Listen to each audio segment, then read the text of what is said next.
जब कोई रोहित वेमुला जैसे, पायल तडवी जैसे लोग आ भी जाते हैं तो किस तरह से इंस्टीट्यूशनल उनका मर्डर कर दिया जाता है। तो इस तरह का माहौल है जहाँ पे पूरी तरह से हमारे कैंपसेस में एक जातिवादी माहौल है, एक इस्लामोफोबिक माहौल है, एक मिसोजिनिस्टिक माहौल है। तो जब उस माहौल को चैलेंज करने के लिए, उसे कुछ हद तक रोकने के लिए, थामने के लिए ये नया यूजीसी गाइडलाइन आ रहा है, तो किन लोगों को मिर्ची लग रही है? हम इस बात पे सवाल करने की जरूरत है कि क्यों कुछ सर्टेन तबके हैं, सवर्ण जाति के तबके हैं जो इस बात को सोच के बैठ गए हैं, मान के बैठ गए कि इन स्पेसेस में सिर्फ उनका राइट है पढ़ने का, और वो बात उनसे नहीं बच पा रही जब इस तरह का कोई कानून लाया जा रहा है जो इन तबकों को, पिछड़े तबकों को मजबूती दे। कितनी यूनिवर्सिटीज में सवर्ण जाति के लोग वीसी बन के बैठे हैं, प्रोफेसर बन के बैठे हैं, किन जाति के लोगों को बहुत जल्दी प्रोफेसरी मिल जाती है, प्रमोशंस मिल जाते हैं। वहीं दूसरी ओर हम देखते हैं कि जो बाकी मार्जिनलाइज सेक्शंस हैं, अगर आप एलिजिबल भी होते हैं तो आपकी सीट्स को एनआरएस कर दिया जाता है। जब आप स्टूडेंट बन के कैंपसेस में आते हैं तो एलिजिबल होते हैं और उसके बाद ही कुछ समय में आपको कहीं फील्ड कर दिया जाता है। तमाम तरह के इंस्टीट्यूशनल तरीके से, सिस्टमैटिक तरीके से आपको परेशान किया जाता है। उसके केसेस हमने देखे हैं कि लगातार कितने दिनों से पूरे तमाम देश भर में यूनिवर्सिटीज में दलित स्टूडेंट्स को मजबूर किया गया है कि वो सुसाइड कर लें। तो इन चीजों के खिलाफ जब एक रेगुलेशन आ रहा है तो मुझे लगता है कि उसे वेलकम किया जाना चाहिए। और ये सवाल मुझे लगता है कि इसलिए भी जरूरी है क्योंकि हम देख रहे हैं कि चाहे संविधान एग्जिस्ट कर रहा है, लेकिन तमाम तरह की इस तरह की घटनाएं हो रही हैं। इस्लामोफोबिया फैल रहा है, जातिवाद फैल रहा है, मनुवाद की सोच फैल रही है, मिसोजिनी फैल रही है। तो जब एक हिंदू राष्ट्र आ जाएगा तब तो और क्या ही दुर्गति बनेगी इस देश की। और इस देश के संविधान को बचाने के लिए मुझे लगता है कि ये रिस्पॉन्सिबिलिटी जो है, ये सिर्फ दबे कुचले वर्ग का, पिछड़े वर्ग का, मार्जिनलाइज वर्ग का नहीं है। ये रिस्पॉन्सिबिलिटी इक्वली उन तमाम लोगों का भी है जो अपर कास्ट से आते हैं, जो प्रिविलेज बैकग्राउंड से आते हैं। उन तमाम लोगों का ये रिस्पॉन्सिबिलिटी कि सभी लोग आके इस देश के लोकतंत्र को बचाने की कोशिश करें। आप लोग कह रहे हैं चक्का जाम राजद्रोह नहीं है, तो क्या लगता है? देखिए, पहली बात तो सरकार में बैठे लोग अगर ये डिसाइड करने लग जाएं कि आप किस तरह से प्रोटेस्ट करेंगे, किस तरह से प्रोटेस्ट नहीं करेंगे, तो मुझे लगता है कि डेमोक्रेसी में जो एक हेल्दी डिबेट, डिसेंट का कल्चर है, जो सरकार को क्रिटिक करने का, सवाल करने का, उनसे सवाल पूछने का जो कल्चर है, वो पूरी तरह से खत्म हो जाएगा। चक्का जाम को जिस तरह से इन लोगों ने इस तरह से प्रेजेंट किया है कि जैसे बहुत ही एंटी नेशनल कोई बात कर दी है, मुझे लगता है कि आप इस देश का इतिहास देखेंगे, हमेशा से जब भी कोई प्रोटेस्ट होता है, कोई आंदोलन होता है, तो किसी ना किसी तरह लोग साथ में आते हैं, ऑर्गेनाइज होते हैं, तमाम तरह से कहीं रास्तों पे बैठते हैं, कहीं किसी के ऑफिस पे धरना देते हैं। तो इन तमाम चीजों को आप अगर समय के साथ उसे टारगेट कर देंगे, उसे एक तरह से क्रिमिनलाइज कर देंगे, तो मुझे लगता है रिजीम बदलने की कोशिश इस धरने के द्वारा की गई थी। देखिए, रिजीम, पहली बात तो अगेन यहाँ पे एक और स्पीकर आए थे, उन्होंने बहुत क्लियरली इस बात को बोला था कि रिजीम बदलने का डिमांड वहां पे नहीं था। डिमांड ये था कि जो सीए एनआरसी बिल आप ला रहे हैं उसको आप वापस लीजिए, ये उनका डिमांड था। वहां पे डिमांड ये बिल्कुल भी नहीं था कि सरकार बदलनी चाहिए। लेकिन इसके अलावा मुझे लगता है कि हम डेमोक्रेसी में रहते हैं, सरकार बदलने की भी हम डिमांड कर सकते हैं, ये बहुत ही जायज डिमांड है। और सरकार बदलने के लिए अगर हमें लगता है किसी भी मुद्दे पे चाहे कि हमें सरकार को बदलना चाहिए, हम उसके लिए कोई प्रोटेस्ट कर रहे हैं, लोगों को ऑर्गेनाइज कर रहे हैं, तो मुझे लगता है वो भी एक बहुत जायज सोच है और उसका स्पेस बरकरार रहना चाहिए। नई गाइडलाइंस आई हैं उनके खिलाफ आप कैसे देखते हैं? देखिए, हम इस प्रोटेस्ट को, जो प्रोटेस्ट चल रहा है, उसको इसी तरह से देखते हैं कि आप देखिए कि ये जो लोग आके आज प्रोटेस्ट कर रहे हैं,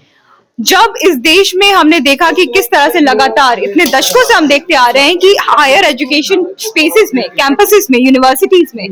पिछड़े वर्ग के स्टूडेंट्स कितने लगातार कम हो रहे हैं, उनका ड्रॉप आउट रेट कितना ज्यादा है। जब कोई रोहित वेमुला जैसे, पायल तडवी जैसे लोग आ भी जाते हैं तो किस तरह से इंस्टीट्यूशनल उनका मर्डर कर दिया जाता है। तो इस तरह का माहौल है जहाँ पे पूरी तरह से हमारे कैंपसेस में एक जातिवादी माहौल है, एक इस्लामोफोबिक माहौल है, एक मिसोजिनिस्टिक माहौल है। तो जब उस माहौल को चैलेंज करने के लिए, उसे कुछ हद तक रोकने के लिए, थामने के लिए ये नया यूजीसी गाइडलाइन आ रहा है, तो किन लोगों को मिर्ची लग रही है? हम इस बात पे सवाल करने की जरूरत है कि क्यों कुछ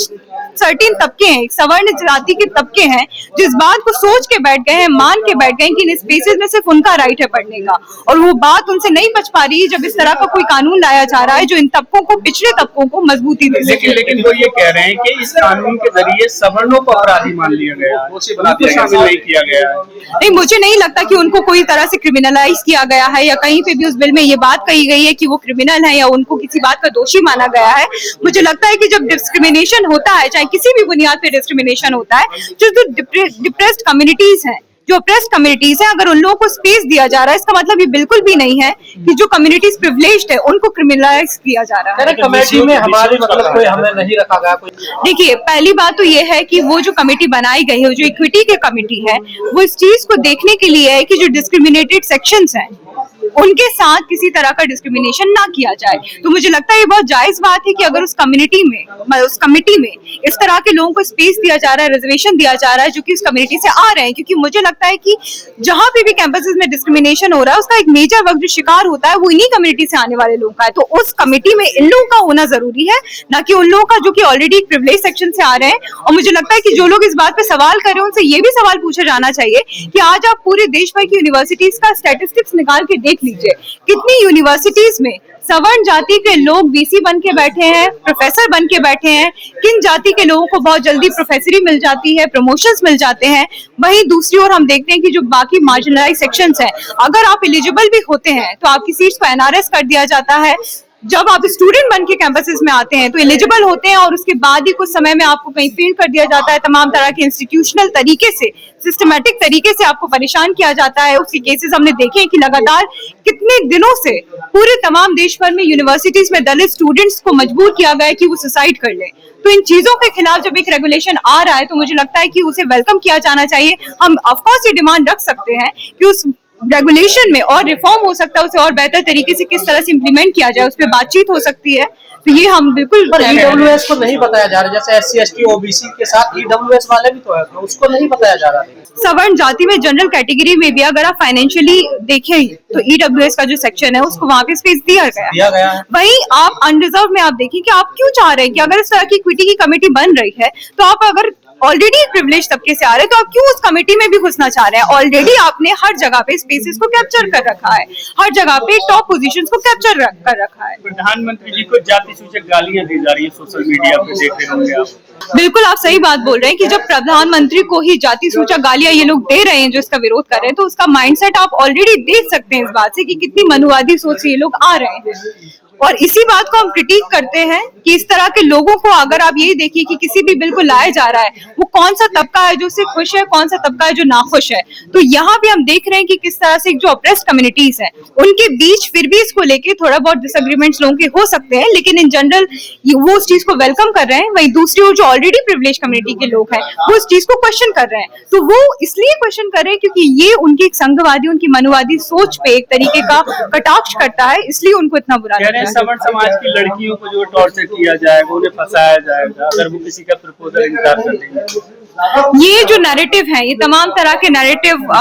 कोई नए नहीं है। हमने हमेशा से देखा है कि जब भी कोई बात इनको करनी होती है इनके पास कोई ढंग का आर्ग्यूमेंट तो होता नहीं है, तो इस तरह के नैरेटिव फैलाए जाते हैं। कहीं इनका देश खतरे में आ जाता है, कहीं धर्म खतरे में आ जाता है, कहीं धर्म की महिलाएं खतरे में आ जाती हैं। तो ये नैरेटिव हमेशा से इसलिए फैलाए जाते हैं कि जब भी कोई पिछड़े वर्ग के लोगों को आगे बढ़ाने का रिफॉर्म आ जाए इस देश में, कोई उनको आगे बढ़ाने की बात हो जाए तो इस बात को रोक दिया जाए। तो मुझे लगता है इस तरह की जो तमाम डर इनको लग रहा है कि इनके कम्युनिटी की महिलाओं के साथ कुछ गलत हो जाएगा, तो मुझे लगता है कि ये डर उनको इस बिल से नहीं लगना चाहिए। वहीं दूसरी ओर आप देखिए कि इस देश में जब लगातार रेपिस्ट लोगों को रिहाई दे दी जाती है, कुलदीप सेंगर जैसे लोग जो बीजेपी में ही रहे उन लोगों को रिहाई दी जाती है, तब ये वर्ग आके नहीं कभी प्रोटेस्ट करता है। तो जब आपकी कम्युनिटी की महिलाओं के साथ अन्याय हो रहा है और आपकी कम्युनिटी के लोग ही, सरकार में बैठे लोग ही कर रहे हैं, तब आपका ये कंसर्न कहाँ चला जाता है? इस बात पे भी सवाल उठाना चाहिए। मिसयूज किया जाएगा, लोगों को झूठे आरोप लगाए जाएंगे और झूठी शिकायत करने वाले के खिलाफ कोई कार्रवाई का प्रावधान ही नहीं है।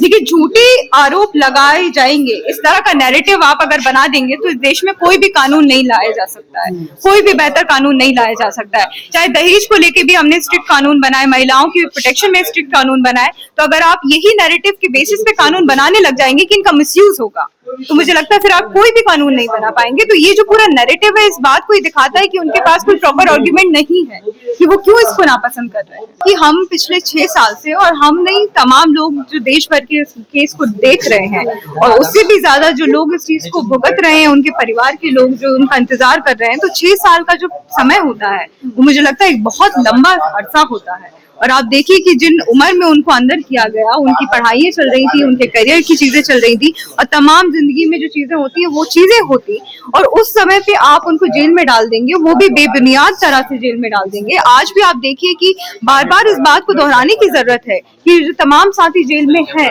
वो अभी भी अंडर ट्रायल हैं, यानी कि उनका ट्रायल भी अभी शुरू नहीं किया गया है। किसी भी तरह का पुख्ता सबूत उनके खिलाफ जो आरोप लगाए गए, बहुत ही जघन्य आरोप लगाए जा रहे हैं, यूएपी के तहत उनके आरोप लगाए जा रहे हैं, लेकिन कोई भी पुख्ता एविडेंस अभी तक भी केस में नहीं प्रेजेंट किया जा रहा है। और उसके बावजूद 6 साल हो गए हैं, वो अभी भी जेल में है, अभी भी उनके साथी और परिवार वाले उनके संघर्ष के लिए, उनकी रिहाई के लिए संघर्ष कर रहे हैं लगातार। तो मुझे लगता है ये बहुत ही शर्मनाक चीज है कि एक लोकतंत्र में रहते हुए, जहाँ पे एक संविधान है, जहाँ पे एक जुडिशरी है, जिसपे हम सब को एतबार है, लेकिन वो जुडिशरी लगातार हमें इस चीज में डिसअपॉइंट कर रही है, ये बहुत ही शर्मनाक है। लेकिन जिन पॉइंटों का, जिन बिंदुओं को आप यहाँ पर दे रही हैं, उन्हीं बिंदुओं पर सुप्रीम कोर्ट ने बात करते हुए कहा कि प्रथम दृष्टया में आरोपी और पर्याप्त सबूत उनके खिलाफ जो है मौजूद है और सिर्फ इस बुनियाद पर उनको रिहाई नहीं दी जा सकती। देखिए, इन केसेस में मुझे लगता है कि सुप्रीम कोर्ट का, अभी यहाँ पे भी काफी स्पीकर्स ने मेंशन किया कि एक तरफ कुछ केसेस में किस तरह से सिलेक्टिव जजमेंट आता है। कहीं पे आप देखिए कि सेम कोर्ट में ये बात कर दी जाती है कि इतना लंबा अरसा होने पे आप बुनियाद नहीं बना सकते रिहाई का। वही दूसरी ओर कहीं कुछ केसेस में लंबा अरसा होने पे आप उसको बुनियाद बना देते हैं और उसके बेसिस पे चाहे पैरोल हो चाहे बेल हो, इस तरह की रिहाई दे दी जाती है। और ये जो सिलेक्टिव जजमेंट्स है, ये सिर्फ इस केस में हम नहीं देख रहे हैं, तमाम बाकी केसेस में भी हम सिलेक्टिव जजमेंट ही देख रहे हैं। आप देखिए कि कुछ जगह पे ये आरोप लगाया गया, जैसे मैं जेएनयू से आती हूँ, जेएनयू में तो कई बार आरोप लगाया जाता है कि तमाम स्लोगनियरिंग को लेकर बात की जाती है। वहीं दूसरी ओर आप देखिए कि कपिल मिश्रा जैसे लोग जो कि सीधे सीधे इस बात को बोलते हैं कि गोली मारो सालों को, और उसके बाद आप देखिए कि जामिया में इंसिडेंट होते हैं, शाहीन बाग में इंसिडेंट होते हैं, जहां पे एक्चुअल में आंदोलन में बैठे हुए लोगों पे गोली चलाई जाती है। तो वहां पे उस तरह के लोगों पे ये कानून क्यों नहीं अप्लाई हो रहा है? उस तरह के लोगों को क्यों क्लीन चिट लगातार मिलती जा रही है? और सिर्फ कुछ सिलेक्टेड लोग जो कि आंदोलनकारी लोग हैं, जो इस देश के कंसाइंस को बचाने की लड़ाई लड़ रहे हैं, सिर्फ और सिर्फ इसलिए क्योंकि उनके नाम मुसलमान है, सिर्फ इसलिए उनको जेल में अभी तक रखा जा रहा है। आप कह रही है मुस्लिम होना एक तरीके का क्राइम हो गया है और आसान होता है उसको पूरी तरीके से टारगेट करना। बिल्कुल, मुझे लगता है कि मुसलमान हैं, यदि आप आज के दौर में जहाँ पे देश भर में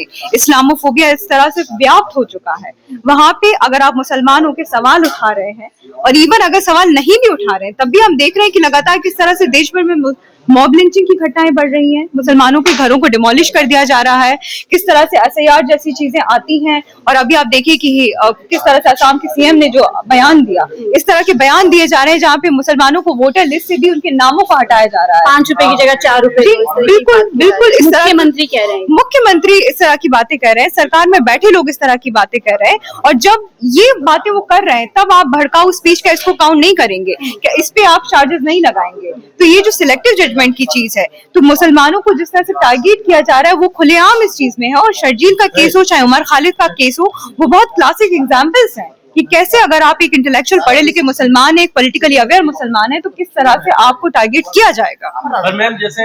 ये बिना ट्रायल के अभी भी इतने साल लंबे समय, तो वही बात है कि आप देखिए कि लगातार चाहे किसी भी तरह के मसले हो, हम देखते हैं कि अगर हम इस देश में रह रहे हैं, तमाम तरह के अलग अलग आइडेंटिटी के लोग इस देश में रहते हैं, हमें इस बात को समझने की जरूरत है कि कुछ आइडेंटिटीज ऐसी होती हैं जो कि वल्नरेबल आइडेंटिटीज हैं। उसमें चाहे इस देश के मुसलमान आते हो, चाहे इस देश के दलित आते हो, चाहे महिलाएं आती हो, चाहे आदिवासी आते हो, और इस देश में अगर इन आइडेंटिटी के लोगों को टारगेट किया जाना किस तरीके से बहुत इजी होता जा रहा है। ये सिर्फ मुसलमानों की बात नहीं है, चाहे आप दलित लोगों को भी देखें तो बहुत ज्यादा इजी होता है कि किसी दलित पे आरोप लगा देना, किसी आदिवासी पे आरोप लगा देना, किसी मुसलमान पे आरोप लगा देना। और तमाम जो एक नेक्सस होता है, चाहे सरकार में बैठे लोगों का हो, चाहे पुलिस वालों का हो, चाहे सीबीआई का नेक्सस हो, इवन जुडिशरी वालों में जो बैठे हैं उनका भी एक नेक्सस हो, वो पूरा नेक्सस मिलकर काम करता है उन्हें टारगेट करने का। और पूरे देश में आप देखिए कि तमाम तरह के नैरेटिव बना के जिस तरह से मार्जिनलाइज आइडेंटिटीज को लगातार विलेनाइज किया जाता है, तो देश भर में ये माहौल बन जाता है कि जब इस तरह के आरोप किसी मुसलमान पे लगेगा तो लोगों के लिए विश्वास करना बहुत इजी है। अगर वही कपिल मिश्रा आके बोलेगा कि गोली मारो सालों को, तब कोई उठ के ये नहीं बोलेगा कि वो आतंकवादियों से जेल के पीछे होना चाहिए। लेकिन वही दूसरी ओर अगर कोई शर्जील इमाम आके इस देश में आंदोलन करेगा तो बहुत ज्यादा आसान हो जाएगा उसे टारगेट करना, उसे आतंकवादी कह देना, उसे एंटी नेशनल कह देना, उसे सिडिशियस कह देना। तो ये जो तमाम चीजें हैं, मुझे लगता है कि इस पे न सिर्फ मुसलमानों को बल्कि तमाम मार्जिनलाइज तबके के लोगों को इस बात को समझने की जरूरत है कि वो कितनी वल्नरेबल पोजीशन में है, और उन पे किसी भी तरह का इल्जाम लगा देना कितना आसान हो चुका है। और इस देश की जुडिशरी से, इस देश की सरकार से हमारी यही उम्मीद है और हमारा यही सवाल है कि क्यों आप इस तरह का माहौल बना रहे हैं जहाँ एक और आपको इन तबकों को मजबूती देना चाहिए, उन्हें सेफ फील करवाने के लिए कोशिशें करनी चाहिए, रिफॉर्म लाने चाहिए तमाम तरह के। आप दूसरी ओर उन्हीं तबकों पे लगातार जो है एक तरह का अटैक कर रहे हैं, उन्हें टारगेट कर रहे हैं और इससे आप लोकतंत्र को मिटाने की कोशिश कर रहे हैं। बार बार ये सवाल आता है कि इन तमाम लोग वर्ग से आने वाले लोग एंटी नेशनल हो जाते हैं, लेकिन हमारा सवाल ये है कि इस देश में संविधान एग्जिस्ट करता है, हम सभी यहाँ पे इक्वल नागरिक हैं और हम सभी वही इक्वालिटी के साथ, वही डिग्निटी के जब साथ रहना संविधान का चाहते हैं। राज है तब ये हाल है, जो हिंदू राष्ट्र की जो कल्पना मांग कर रहे हैं, तब जी। क्या होगा दलित मुसलमानों के साथ? बिल्कुल, मुझे लगता है ये बहुत जायज सवाल है और हम सबको पूछने की जरूरत है।